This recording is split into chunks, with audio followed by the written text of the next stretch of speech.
artışının artık pazarlık meselesi, şantaj, hatta bazen tehditle varan durumdan çıkarılması gerekiyor. Kısa mesafe ücretlerinde, açılış ücretlerinde %100, kilometre başı ücretlerde de %60 oranında zam yapılmasını talep ediyoruz. Belediyemiz bize destek olmaya çalıştı artış oranını dengelemek için.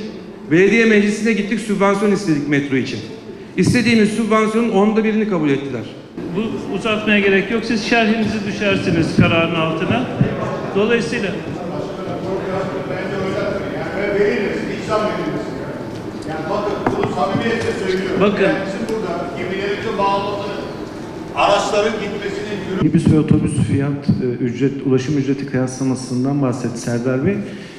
Bu toplu ulaşımda metronun yolcu başına geliri 1 lira 85 kuruş, İETT'nin de yanılmıyorsam 2 lira 20 kuruş civarı. Ücretsiz taşınan milyonlarca insan var. Bunu atlamamak lazım. Yolcu başına gelirler bunlar. Teşekkür ederim.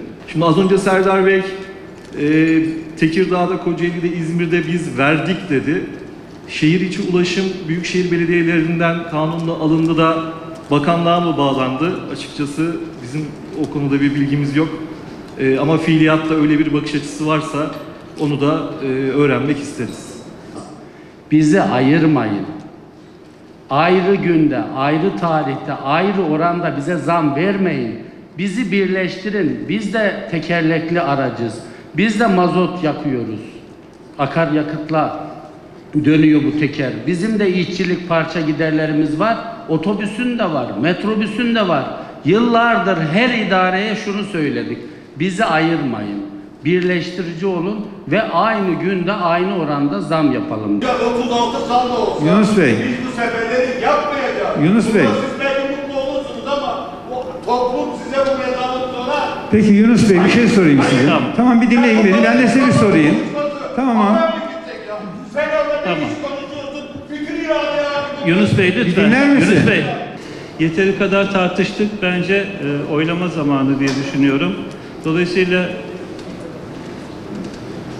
tabloda gördüğünüz ulaşımların maliyetlerinin artması nedeniyle zorunlu olarak yapmak zorunda kaldığımız, ki oranlara baktığınızda daha yüksek olması, maliyetler açısından baktığınızda daha yüksek olması gerektiği halde %36'ya indirilmiş bir oran görüyorsunuz orada.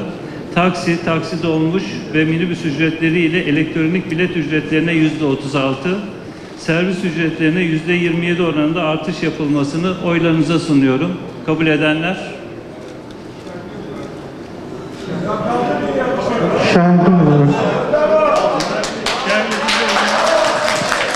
Şerhli olarak kabul ediyoruz. Bunu genel olarak kabul ediyoruz.